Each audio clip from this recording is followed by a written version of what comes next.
Rise and shine, it's a brand new day. Ken can take the stage, ready to play. Weekdays at 10, the cars and the scene. Coffee in hand, they're living the dream. Aggression in the voice, got the whole town awake. Bringing fire to the mic, make no mistake. Shows in the corner, spitting out facts. Dropping truth bombs, ain't holding back. Ken in the morning, feel the heat. From 10 a.m. CST, can take a seat. Live and loud, that break in the mind. Light up your speakers, crank up the sound. They're talking about life upside down. Opinions exploding like a sonic blast. In the studio, they're built to last. With passion and grit, they engage and ignite. Every single week, they're a force can't fight. From sports to politics, This is a Huddle Sports Network broadcast. You can find us on Roku TV, Amazon Fire TV, Facebook, and of course YouTube. Get all your NFL news here first. Good morning. Welcome to another edition of Kenneck in the Morning. It's a Monday. We've had one preseason game, and now we're getting a whole slate of them starting Thursday. And of course, he's back from vacation because we let him get out of the cold weather of New York and go enjoy nature once in a while. We've got the bearded Packer fan Ken's back in the house. Morning, Ken. What's up there, buddy? Hey, that's what it pays to be an owner of the network. I get to take vacations whenever I want. Oh, Jesus. Here we go. Here we go. And, of course, coming in from Driving to the Top Productions, you know him. He's the big man out there in Louisiana going with the Astros in Louisiana. But whatever, go Saints. Great place to see a football game. Of course, it's Big Hoss. Good morning, brother. What's up, guys? Thank y'all for tuning in. Ken Bear, Ken Packer, I love it. But this is for Packer Ken. I just wanted to show you this real quick. I've been a Saints fan my whole life, but this guy inspired me to love the game more. You just got huge bonus points from me, buddy. I knew that was coming this morning because every time we bring up his name on the open mic, all of a sudden Big Hoss's camera goes blank. You're like, everyone's like, where'd Big Hoss go? And then he comes back. He's like, he holds up the jersey without fail every time. I've done it with Mahomes. I've done it with J.J. Watt. I've done it with Joe Burrow. I've done it with Brett Favre. This is like non-Saints players. I've got like a little collection of my own. But no. See, that's what I got to do is I got to start getting a couple of jerseys from some of the guys I like from other teams because I got a shit ton of Packers jerseys, but no other team outside of that. Well, the only Saints one I'll still keep forever is Drew Brees. But like anybody else I've ever had, I've had a bad curse where they've all been traded or whatnot. I've had, Darren Sproles, Jeremy Shockey, Marcus Colston, Mark Ingram. I've had all them guys, but majority of them guys, Jimmy Graham, they've all been traded and I had to dispose of it. So it's like, I'm just going to get custom. When I discovered DH Gate, I just put a number 1. Yeah, that's Alontae Taylor's number. But I'm going to put Houdat across the back. But my LSU one's coming in. I'm going to have Big Hoss on the back with 89 on it. But other than that, the Saints, I'm going to keep it the same because they just dropped those gold ones. So I said, I don't feel like spending another $100-something on more jerseys. So I just put the usual. But morning, Philip. Yeah, it's like, so I have 2 closets. One in the man cave, right? That's nothing but my overflow jerseys. And those are like the replica. Do you remember they had the 3 tiers? You had the replica, then you had the first so-ons, and you had authentic. So this closet in the man cave is the replicas and the so-on. All my authentics are in my main closet. I do have, though, I don't have any authentics for anyone but the Bears. But I do have for the so-on and then the replica, I have a bunch of Packers, a bunch of Raiders jerseys. I got a Marshall Faulk for the Rams. I've got McNabb, of course. So I've got a couple here and there. But I have nothing for the Saints, unfortunately. I live right down here in Saints country, but nothing for the Saints. The only Raiders jersey I've ever had was Jamarcus Russell. And look where that ended up. Yeah. Man, it's a good thing Joe isn't here yet because you might have broke his heart mentioning Jamarcus Russell again. My thoughts on Ben Johnson being upset with more commit, I don't care. At this point, practices, at camp, there's going to be accountability. There's going to be course corrections. There's going to be, I'm pissed at you. I love you. I'm pissed at you. I love you. I mean, that's what this part of the year is, though, isn't it? I mean, I don't buy into any of that clickbait articles or any of that stuff. It's like, whatever. Until we get to week 1, it's all whatever for me in that regard. Yeah, I mean, preseason. Oh my God. Like, it's a kickoff. Like, okay, we're in that football fever. It's like, if I'm lucky, I can catch one Saints preseason game, and I don't care if they win or lose. It's like I just want to see football on my TV. Yeah. But every year you're gonna see people like, oh, we're gonna suck this year or whatever, and I'm like, dude, it don't matter. Whoever that guy is, you're probably never gonna see him ever again, unless he's in a practice, he drops the practice squad or something. Yeah. Even the injuries, like, oh my God, a Jamarcus Russell jersey. I mean, look, I mean, and that's the hard thing though with the jerseys, keeping current players, right? So right now, I've got 2 current Bears I have jerseys for. Of course, I have Caleb and I have Rome. And I got them both on Salute to Service. And then before that, though, like the only guy I had that was active was I had a Field Salute to Service. Noticing a trend there with my last purchases were all Salute to Services. But it's hard. So it's like, yeah, I end up with a bunch of guys who, especially like the 06 team. I have a couple of the 85 guys, a couple of the but it's like with the helmets too. Like, keep having signed helmets for current Bears. Like right now I've got Sweat. I've got Montez Sweat and Roshan Johnson. And Cole Kmet. I have those 3. I had what's his name? But we just got rid of him to Dallas. So you get a mini helmet for a guy, and boom, okay, he's off to another team. I mean, it's hard with whether it be jerseys or signed merch. Like, I got a Fields jersey and a Fields mini. I got Roquan. I've got David Montgomery, who's now, of course, a Lion. I mean. Mm-hmm. It's hard when and like Woody, he does it the opposite. Like he waits till the guy's done playing. Like, okay, the guy's done playing, then he'll go get his jersey. Mm-hmm. Like that's one way of doing it. I mean, look, you can get jerseys for like $40, Authentics, if you know the right people. Like when I got my some of these mini helmets, if you go to the right places, I'm really paying $50-$60. And my thing is this: like when Roquan left the Bears, or when Fields was going to get traded, people are doing fire sales on their signed, on their sports mem. I'm like, the dude was still a Bear. Yeah, Montgomery may be a Lion, and I've got Montgomery sitting in front of me on a Bears helmet, but he was a Bear for more than a few years, so he's still part of my team's history. So why would I dump the helmet? But people I have a Josh Jacobs mini from that got signed his rookie year when he got drafted by the Raiders. It's on a Raiders mini helmet. I'm not going to get rid of it. Yeah. Good morning, Cam. The only good news was the Shockey jersey I had. It wasn't to wear. Someone got me that as a birthday gift a long time ago from a silent auction in New Orleans, and he signed it, so it was in my wall. Nice. And I still have it to this day. It's at my It's in my parents' man cave at their house, a few streets over. I put it in their man cave. It's like I got no room here with all the LSU shit I got in this house, and all the Astro shit in the other room. Like, look, I got Jay Daniels' Heisman jersey and Joe Burrow's Heisman jersey there. My Billy Cannon one's in the other room. So I mean, it's more of an LSU house in here than anything else. Yeah, when it comes to the men, like football is the easiest to collect in terms of display, because like baseball, hockey, soccer, basketball, like the helmets are so easy. Whether you get full size or mini, you got the team emblem, the dude's signature. Okay, that was a Saints guy. Oh, that was a Bears guy. Oh, that was a Raiders guy. With baseballs, it's a white ball with the signature. You're like, what team is that from?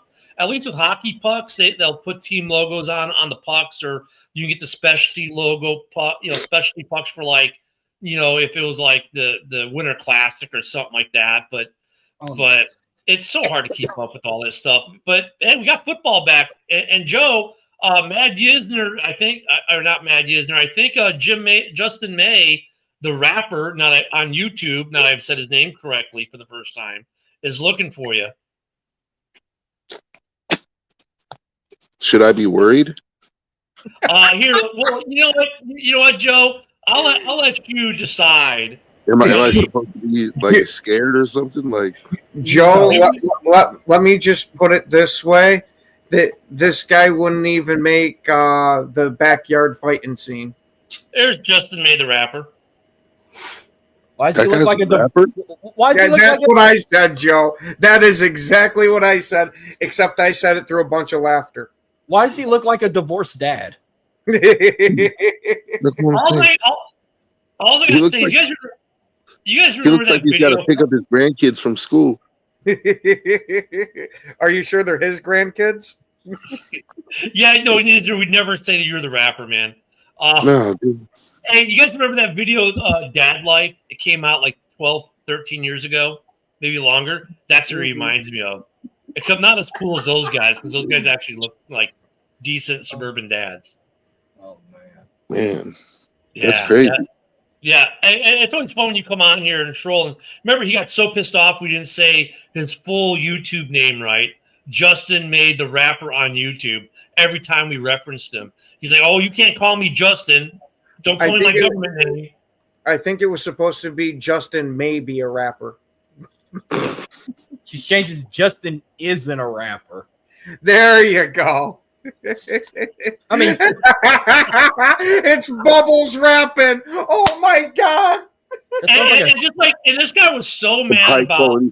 Sounds like a record label, Bubble Rap Records. This guy was so mad about the game last Thursday. He was sitting there saying, "Oh my God, you know, the Chargers cheated. The Lions should have won it." Look, I mean, you know, Joe and I talked about Ken and Haas. You know, you weren't here.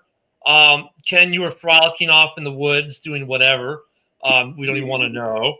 No, you probably don't. But I mean, you know, it was not even a preseason game. It was a pre-preseason game where 90% of the guys who played after the first quarter aren't even going to make a roster. It was just great to see football again. I don't know how anyone expects anyone. I mean, it's a preseason. You know, look at the 85 Bears were like 1-3 in the preseason, right? Who cares? The preseason doesn't matter. It matters to Justin May the rapper On YouTube. On YouTube. Yeah, I don't want him to come looking for me or anything. Christmas present. Oh yeah, and then we had family nights this weekend. So you had family night in Green Bay, family night in Chicago.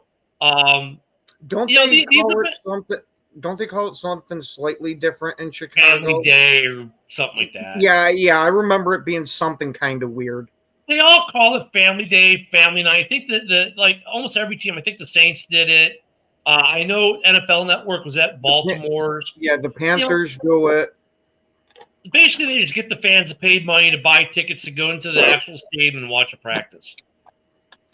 I don't think they call it that unless they call it a different name, but they always have one of them. It's usually like the last day of training camp where they let like fans come watch a practice and they do meet and greets with the team after. Because I've had family members that met Drew Brees and all them. They would go every year and go take pictures with Drew Brees and Mark Ingram and all them, like back in those golden days.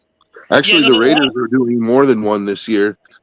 Pete Carroll talked about it. He said, you know, like, which is actually out of the norm for the Raiders. Generally, like, and I'm not like, I don't know why, but well, I do know why, but so the Raiders generally they only have one day and they're like super secret. You can't bring cameras, you can't do this. They're generally super secretive, and I'm not really sure like are they really? I guess it's left over from the Al Davis days. Like he was just super paranoid that somebody would come and like steal their plays or whatever. I don't know, but Pete Carroll said that they're actually going to open up a lot more practices to fans because he wants his players, especially the young players, to get that feeling that you play harder when people are watching, you know, and he wants that. He wants to like drive that competition. So they're actually opening up a lot more practices to fans, which is cool. Well, I know like the Bears, like there are a lot of teams like the Bears, the Jets, they have a lot of open practices at their facilities. Like the Jets have, you know, they built stands around the practice field and they fill it with fans every practice. The Bears let people in at Hallis, you know, for practice. I mean, they have some closed practices, and if they're indoors, it's closed. But for outdoor practices, most of these teams, even the Packers, have seating areas for fans. But then they do like these family nights where they go to the actual stadium. So they'll do it at Lambeau or at Soldier or whatever the name of the field there is in the cesspool known as Baltimore. I mean Baltimore, not cesspool. Baltimore's pretty. Dude, I just drove past that stadium, and it's in the ghetto. That's it's like you look around the stadium, it's all overgrown. It's like, wow, that's an NFL team's friend. Wow, In the really? ghetto. Yeah, but then they go to the street. They go to the street and watch a team practice. And then they sign. The players, shake some hands, sign some footballs and mini helmets and jerseys. And it was funny. DJ Moore had his whole family out there, and kids were trying to get his kid to sign jerseys for him. Like sign my football. DJ Moore's like little toddler kid, and he was his kid was walking around high fiving everyone. I mean, those are the cool things you get to see from these events of the players' families, and they get to enjoy it and have a good time. And so we get more games on Thursday. And of course, John, our beat reporter on the street, what he's beating, we will not say. But he's saying that Keenan Allen's expected to sign with the Chargers this week. Shocker. Shocker. It's his farewell run. He's going to sign with the Chargers and then retire. I mean, is anyone surprised that Keenan Allen would? I mean, he said last year, I want to re-sign with one of 3 teams: the Rams, the Chargers, the Bears, and that's it. And then the Chargers lose their number 1 wide receiver. I mean, are we surprised? Or maybe he was the number 2 receiver. Either way, he retired. Mm-hmm. Yeah, not surprised at all. But you know what I saw? So last on Friday we were talking about Micah Parsons, right? Over the weekend, I guess I don't know which if it's DraftKings or somebody did Vegas odds for Micah Parsons' most likely landing spot. Guess who's the most likely according to them at plus 500? The Raiders. I'm gonna say the Raiders. The Raiders. I was gonna say the Raiders too, isn't it? Joe, we all know how you're setting it up. I'm not setting anything up.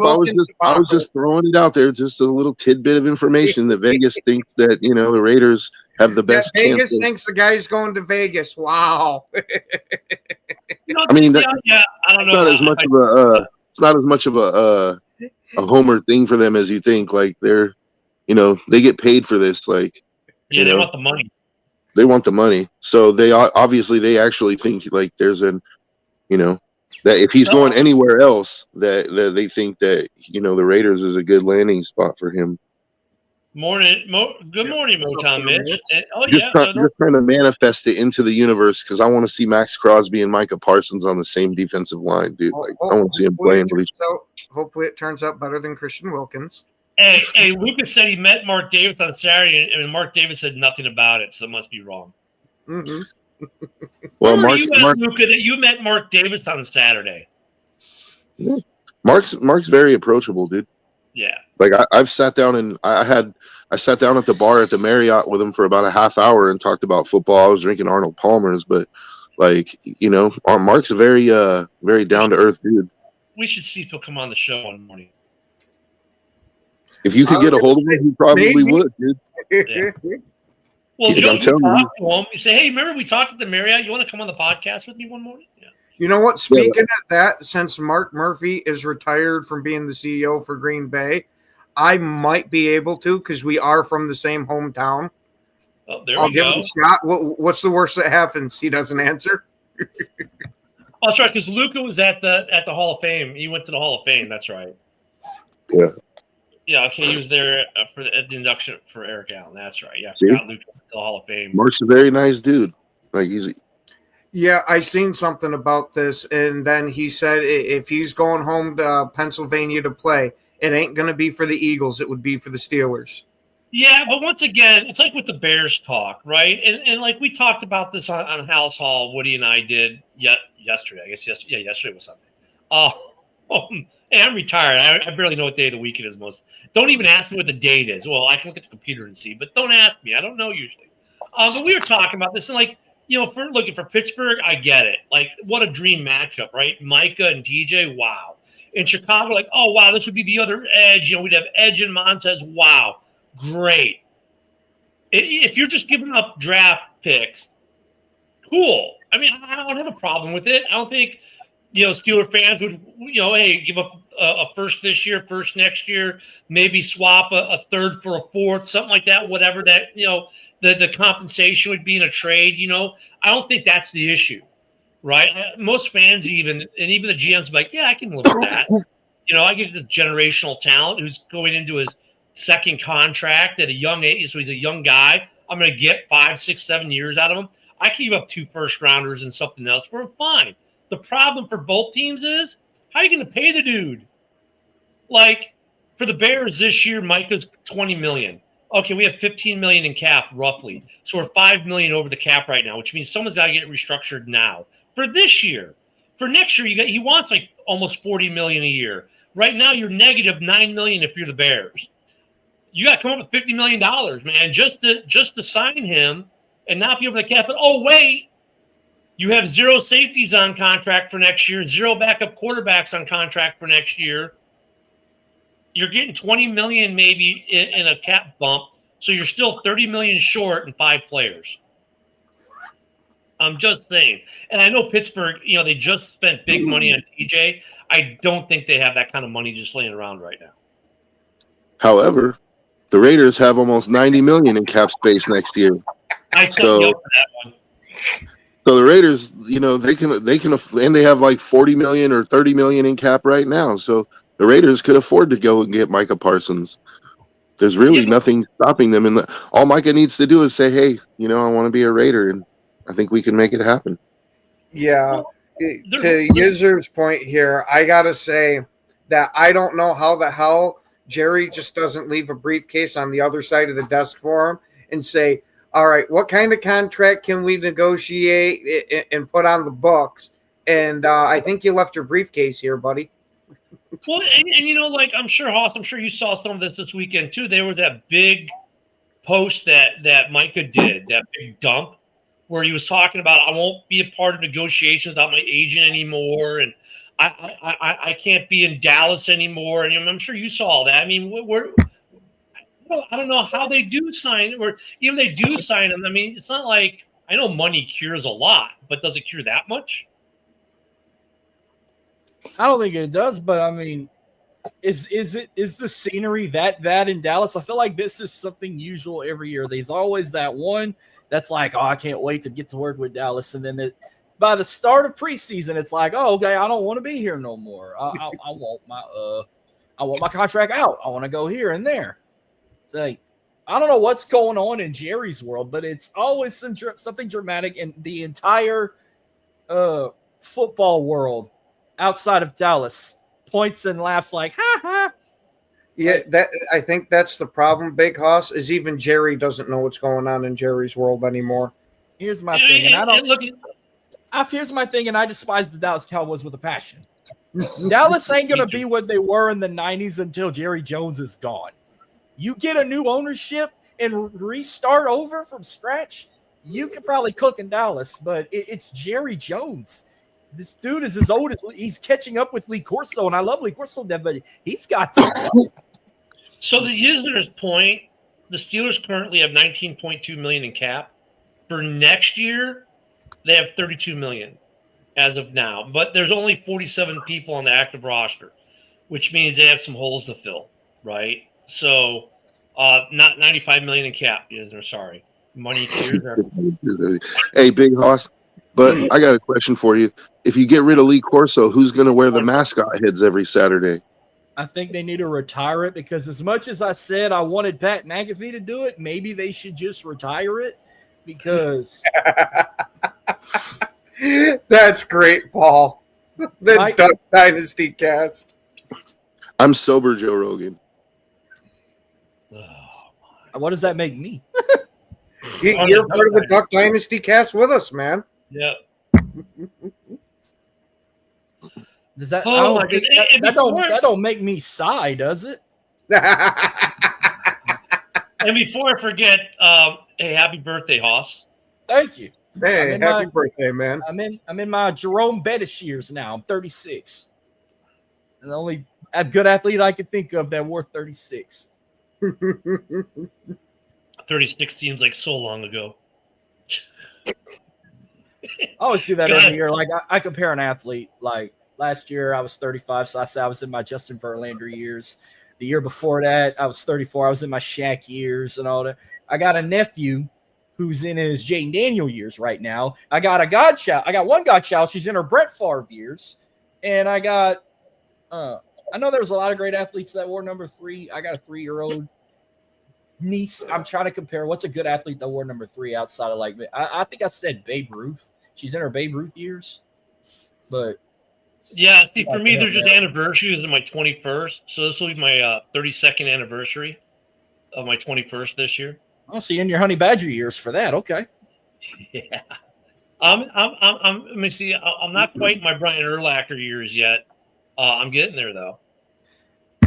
Yeah, 54. That's I'm 53 in November. So see, I'm trying to think long and hard when I get to 37 through 39. I know when I hit 40, I'm going to say that Cardinal player that wanted to go in the Army that lost his life.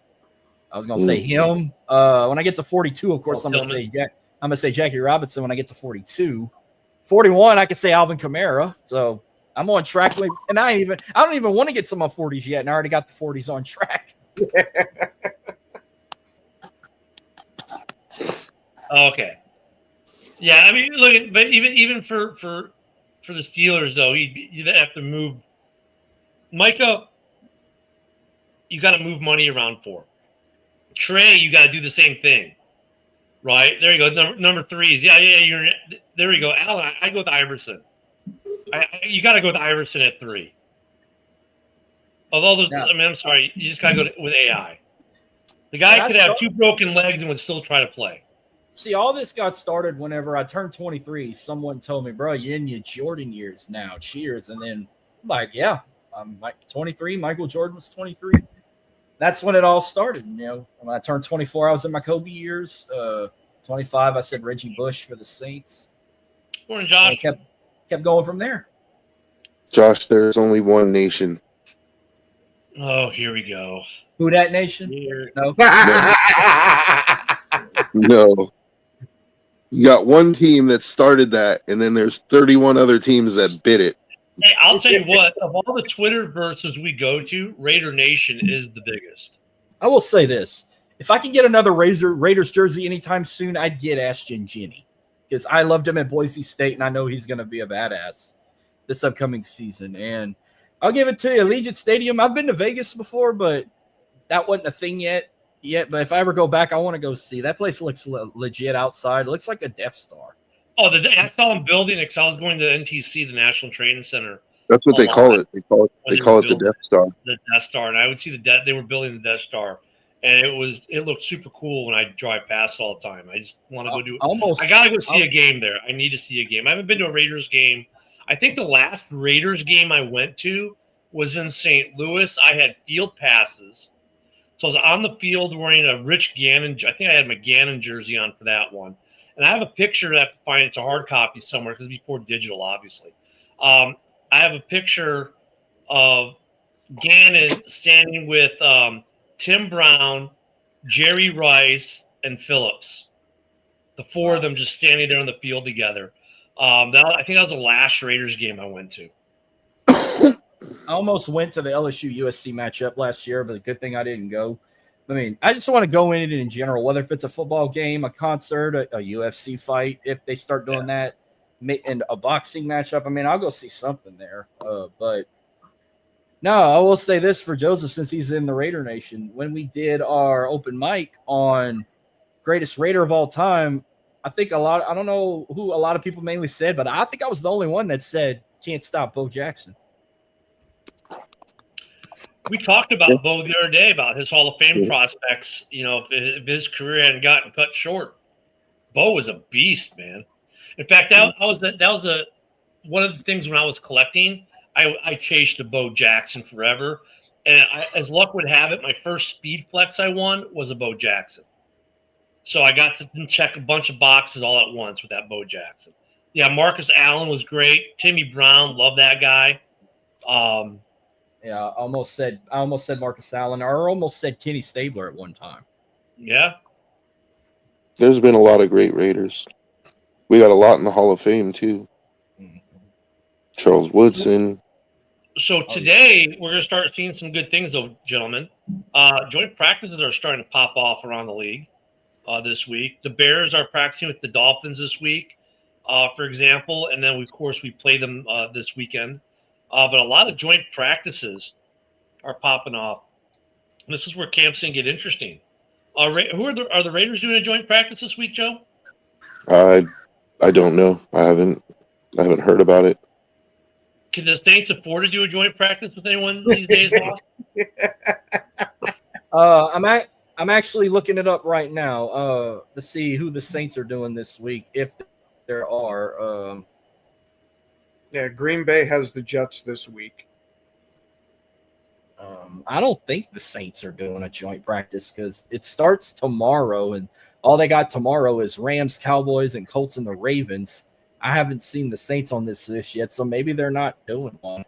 Well, I mean, every team. I know that. This is a team choice, not an NFL edict. But it used to be you get one once a year, maybe. You get one. Like the Bears are doing back-to-back weeks. We're doing we're practicing with the Dolphins this week, and then the Bills next week. So I also cover the Houston Texans on my show, even though they're not my team, because it's a Houston thing. I know they're doing two. They're doing the Panthers next week, and then the following week they're doing it with the Lions. That's what I see right here. Yeah, the Browns are in Charlotte this week with the Panthers. According to Broski lives in Charlotte. Oh, the Brownies. What a mess the Brownies are, man. I still think Shedeur – I still think he's starting week one. I mean, I could be wrong, but – they've taken away his reps. Some of his reps, they're limiting him in practice supposedly they're saying for an injury of some sort. But the word that some people are thinking Shedeur might even make the roster at this point. I mean, it's that drama there. I mean, look at first off, that GM in Cleveland. I don't know if he should be fired or what, because look, if this thing with Shedeur works out. And once Shedeur does become their starter and becomes their franchise quarterback, we got a Broski this morning. Morning, Broski. But if this thing with Shedeur works out, that trade looks magnificently brilliant, right?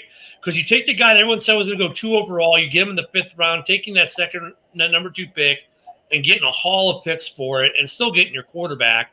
It's gonna look brilliant if he works out. But I don't know if he's going to work out.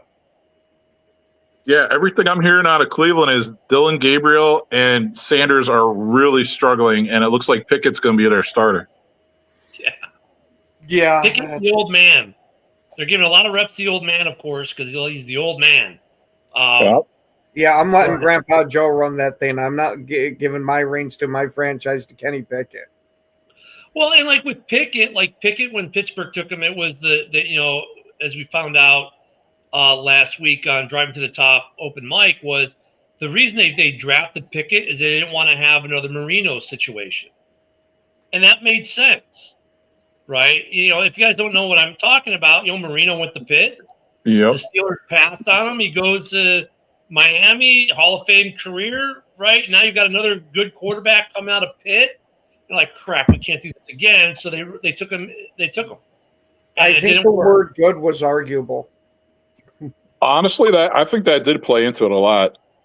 Oh no, it absolutely 100% did. It did. It did. It played into 100%. We have confirmation from someone who knows. It definitely played into it. Was it Big Rich? Was that Hoss who said that? I think it was. I think so, yeah. And he knows guys with the organization. He said, "Look, here's what happened." Yeah, man. Pick it, lick it, flick it. So yeah, it's going to be interesting, and I want to see how bent out of shape fans get when their teams either overperform or underperform this weekend, and they can get bent out of shape in the positive way too. Because guys, it's a preseason. It's great that we're getting to watch games again, but how many people are going to be out there in the trash talkers, the trollers? Well, I think the only thing the Saints are going to bitch about is the QB situation, because that's all they're mainly focused on is who's going to be that QB1. With Tyler Shuckett, Spencer Rattler, you could throw Jake Hayner out of the question. they're gonna want to see they're gonna want them two to be so better to get that week 1 start that if they both have a shitty turnout, then they're gonna be like, well, our season's screwed. Well, your season will probably be screwed either way. They had y'all ranked dead last in the standout of how the season's gonna go. You got the weakest schedule out of everybody. I'm not saying they're gonna return this thing around. You're gonna baby step, but this is a stepping stone after the number of coaching staffs that got changed for the Saints, 2 fired, everyone else getting promoted or going here or there.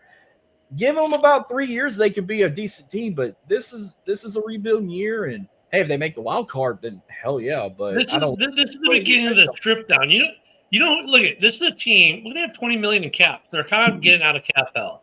And here's the interesting piece for this year: they only have 2 guys on the roster making with a cap number of more than 10. Alvin Kamara, who's at $10,061,471. So I mean that's not bad. Guess who the highest paid player is on this roster? Is it? I got 2 options. You're talking about the Saints, right? Right. I'm either gonna say Chris Olave or Demario Davis. Olave is making his cap number 6.1, and Davis's number is 6.9. The highest paid player, their cap number for the year is 17.9 million, almost 18. In fact, it's so close I'll call it 18 million. Taysom Hill. Oh, Yeah, I was right. Oh, let's see. I was about to say I was about to say Cameron Jordan or something, but no, Now look at the rest of their money. Now, if they cut people, there's a lot of dead money issues, right? Like you cut Alvin Kamara, you're 18 million in the hole in the cap. You cut Cam Jordan, you're 18 million hole in the cap. If you cut McCoy, you're 16 million in the hole in the cap. You cut Chase Young, you're 30 million in the cap, right? In the hole, and then massive dead cap. The post June 1st numbers get a lot better for them. There's still some guys who they can't cut. They can't cut Kamara. They can't cut Young. They can't cut Granderson. They can't cut Olave. They cannot cut Juwan Johnson. They cannot cut Kevin Banks. But these guys, all their cap numbers, even next year, are relatively low. For next year on this Saints roster, well, actually, I take that back. Next year, they blow up their negative 24 mil. Next year, they're in trouble. Taysom Hill's cap number actually goes down. It's a void year. So they can cut him and save money. Thank God. They'll probably cut him and save $9.7 million, to be honest with you. Kamara, his cap number goes up to 18.5, and you can't cut him. Your dead cap is ridiculous. Cam Jordan, you can cut and void out the 18.7. And you have – oh, no, you can't. I'm sorry. Oh, I said that wrong with Taysom Hill. You can't cut him either because they both carry huge dead cap. At least you don't go negative, but you save no money. Like, really, for next year, pre-June 1st, there's no one they can cut and save money. Post-June 1st, now the story will start to change. But even if you cut Kamara, if you were so inclined to do so, you'll save 8.5 but put 10 million in dead cap. And you're already 25 mil in the hole next year. So they did some look at I'll give Saints some credit. They did some moving around to make it to bring themselves under the cap for this year. But for next year, they're still in cap hell. They got to be starting to look for trading partners and start offloading contracts because this, I agree with Haas, they're in a rebuild. But this is that part of the rebuild that fans hate. This is the teardown phase. They're not building up. The only way out of it is you really have to tank for 2 years and not make any more stupid signings. Like that's pretty much it. And it's hilarious. Taysom Hill's actually listed as a tight end on ESPN. They have him. They always got him as a tight end, but he can play quarterback, tight end, wide receiver, punt return, kickoff return. He can even play the water boy, and he'll still kick that shit's ass. And then the other big issue is who's going to trade for Scary Terry because now he's officially asked for a trade. And once again, for some of the teams that are being mentioned, you run into cap issues next year, and then you got a 30-year-old guy who's north of 30 who wants $33 million a year. Historically, we showed this last week. Every player north of 30 who signed a big contract ended up being a bust. There isn't a single guy who signed a massive contract after 30 who was not a bust. So that's problematic too. Could Scary Terry be the guy, the exception to the rule? I think so. But it doesn't matter what I think to a GM. They're looking at the numbers. That's all they care about. So who's going to trade for Scary Terry and pay him? Yeah, that's tough with the influx of like young wide receiver talent. I mean, this guy's gonna be 30 years old, and very good receiver. Don't get me wrong, Redskins really, really need him. But like I also said, like he's never had a 1,200-yard season. He's never had a 90 reception season. Do you think he's really doing that now? Like when he's over 30 years old, maybe, but not likely. And what's even more not likely is another team paying him to take that chance, I think, so that's a tough spot. The thing about him that I don't think people realize how many different quarterbacks, head coaches, and coordinators he's had in Washington. I think he's had 10 or 11 different quarterbacks. I agree. I understand what you're saying, Broski, and you're not wrong numbers wise, which they're looking at. But then you look at that intangible, like how many different quarterbacks that he's had the ball throw to him, and the fact that he's still putting up the numbers he's put up with the carousel of coaches, quarterbacks, and coordinators is actually pretty damn impressive. Oh, he's a pretty damn impressive wide receiver. I mean, he's kind of like one of those under the radar stars. You know what I mean? But yeah, it's just tough, man. Because like I said, I think the big thing too is like there's just so many good young wide receivers in the league right now that it's like you can draft a guy. He's not going to be as good as him right away, but he might be pretty close in a year or two. So yeah, it's tough, man. And the Redskins, don't get me wrong, I feel they really need to keep him. They really do. Without him, I think they're kind of, that overachieving they did last year really gets magnified if he leaves that team. Yes, Washington tried to compensate for that with some of their signings in the offseason. There's one team I don't want Scary Terry to go to, and that's the Green Bay Packers. Because honestly, he would answer all the problemes on all. Yeah, that would make way too much sense for the Packers, and I would not like to see that.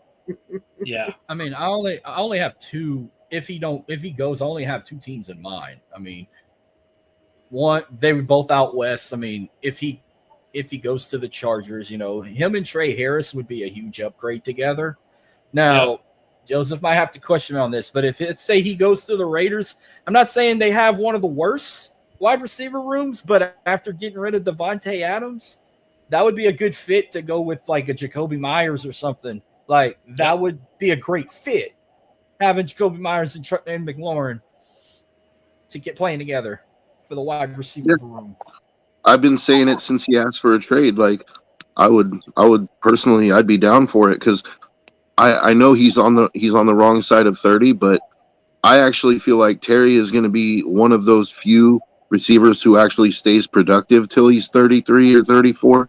Like, he's not going to be, he may not be all pro level, but he's going to continue to be Pro Bowl level until he's not. So I think a 3-year contract, like, I think you'll get the thing is he wants a lot of money though. I don't know if you're going to get $33 million a year worth of production out of him, but if I could get him for 25, like I would take the chance on it. Why not? Well, I think with Scary Terry too, if you're the Redskins, you're trading him to an AFC team. That's your first choice destination is get him out of the conference. You're definitely not trading within the division. You really don't want to see him in the NFC. You don't want to see him in the NFC. Because like like the Bears aren't going to trade for him anyways. We like our wide receiver room, but for instance, you don't want to trade him to Green Bay and then have to face him with say maybe in the playoffs, right? So for them to like look at if we see you, it's in the Super Bowl maybe, right? So or maybe in an interleague game, whatever if we play your division. But I think they'd want to send the AFC. Another team that could be in on it that would be willing to maybe pay good compensation and spend the money is Kansas City too. What about New England? New England, there's so many places in the AFC you could go with him. Yeah. Buffalo, if they could figure out some cap maneuvering, would love it. New England just got Stephon Diggs though. Yeah, but Perry. No, I'm not saying that that's the answer to their problems. I'm just Right. throwing it out there that they got Stephon Diggs and they signed him to a Like- decent length contract. So I don't know. Like They'll probably still have the Cincinnati- cap. Yeah, I mean, I gotta think the Chiefs are like the number one target. Like they're probably like reaching out, inquiring about acquiring him. You know what I mean? Like I think that would be just the perfect match. Baltimore. I mean, the only team that I can immediately rule out in the AFC is going to be Cincinnati. They're like whatever. Our wide receiver Oh my is god! tight. Oh man, if they got him and Jamar Chase together, and if T Higgins is still there, oh my god, they better be something. Yeah, the Steelers, that would be good too with DK. We were saying that last week. It's funny though. Yeah, see, and then there's the Commanders have to be willing to trade just because the player asked. But we've seen this before. Where players have asked, and teams like, we're not going to do it, and I'm just not going to play, and you're not going to get anything for me, and what happens? Yeah, it's funny. The Bengals have two top tier wide receivers in Jamar Chase and T Higgins. They also have two pretty solid tight ends in Mike Gesicki and Noah Fant. Yep. Mhm. Yep. No, yeah, Yeah, they're but that was building the funny something thing offensively. when they signed Noah Fant last week, we were like, "Are you kidding me?" Like Trey Hendrickson's, I'd be like, "Are you kidding me? You won't give me money, but you're gonna go out and sign another offensive weapon when we have a trash can defense, and basically I am the defense, and you're not gonna pay me, but you're gonna go give Joe more weapons." I mean, okay, so are we saying now we're gonna have to score 98 points a game to win because our defense is so pathetic that we're turning every game into a shootout? Is that what we're preparing for in Cincinnati? Looks like it. Oh. Yeah, it's like the Parsons situation in Dallas. It's like, oh, you signed a tight end, but what about me? I'm your stud defensive end. Yeah. Or could this be a reset at the position financially? It's kind of hard to say that because TJ just got big money. But could they be trying to force a little bit of a depression in the money at defensive end right now and stop that climb of these numbers going up? I mean, we saw this with the running backs, right? It's a little bit different because TJ just got paid. But could these two teams be trying to force a little bit of a reset? Like, I'm not even saying a major reset like you had with the running backs, where guys went from making $25 million a year to like 10. But like instead of 40, they're trying to push it down to 35 or 33. I mean, that's not a bad thought. And honestly, it seems like it does happen periodically, for certain positions in the NFL. Like every 8 to 10 years or so, here's another position where that kind of just seems to happen. You know what I mean? So yeah, I think that makes some sense actually. Mhm. I mean, could TJ be the last guy to get big money at defensive end like that? That kind of big money. I don't know. But there's three guys we have to watch right now who've all demanded trades, right, with their teams. All are doing hold-ins now, right? Because I think Parsons is there. He's doing a hold-in. Oh, there is another report of a hold-in possibly happening, and that's James Cook. Yep. Mm. I've been seeing a whole bunch of stuff around here that he's doing a hold in. Yeah. And he wants 15 mil, which is still, if you think about it, compared to what like guys were making 8 years ago, still less than what those guys were making. I don't know, man. 15 mil, I think he should be happy with 13, 12 or 13, man. I mean, he's not going to win. I don't think he's going to win that battle in Buffalo. It's kind of like the Scary Terry situation. He kind of has the team by the balls on this one because he's really their only running back. And they don't really have a good wide receiver room. They need him. So he does have some leverage, I think. Mhm. I don't think he's going to get 15, though. 15's a lot. It is. It's a lot. Well, you always ask for more than you really want, so that you end up on the number that you wanted to begin with. So, True he's story. just starting high. Well, here's the problem. The Bills are negative $1 million in cap space right now. Mhm. Oh yeah. That's why, That's like the in problem. theory, Terry McLaurin would be great there. I don't think they could even move, restructure enough contracts to bring him in. So Yeah, I got to think the Chiefs are looking good for McLaurin. The James Cook situation, like I said, 15 mils a lot to pay for him. Do the Chiefs have the cap space for McLaurin though? Because they just went out of their way to start Smith. Let me finish with Cook. So Cook is making $5 million this year. This year they're negative. Let me look at 2026. For 2026, they're negative $5 million without him on the roster. So it's going to be hard for Cook. And they got a lot of money they're going to have to move around in order to make that happen. Now, we're asking about Kansas City, right? Is that what we're asking? Yes, KC sir. right now, their cap for this Kansas City's cap situation right now, for this season, they have 17 mil open. And for 26, they're negative 61 million. Yeah. Mm-hmm. And you got guys like Chris Jones next year. His cap number next year, Chris Jones, 44.8 million. Mahomes' number next year is 78.2 million. Yeah. Chris Jones will be getting cut after the season. No, you can't. If you cut him pre-June 1st, you add another 19.4 million to that 61 in negativity, and take 64 million in dead cap. Oh. If you do it post June 1st and you cut Chris Jones, you take 44.7 million in dead cap and you save $100,000. Now, if you cut Mahomes, which you're not going to do, you save 46 million on the cap and you only put 31 million in dead cap. So Kansas City's got some financial restrictions as well. Dude, you know what I just noticed too when I'm on Spot Track and I look at 2026 salary cap space? Minnesota is like negative almost 60 million. A lot of teams are. The Bears are actually negative on Spotrac. I use for figuring out individual contracts. Over the cap seems to be better on the caps themselves.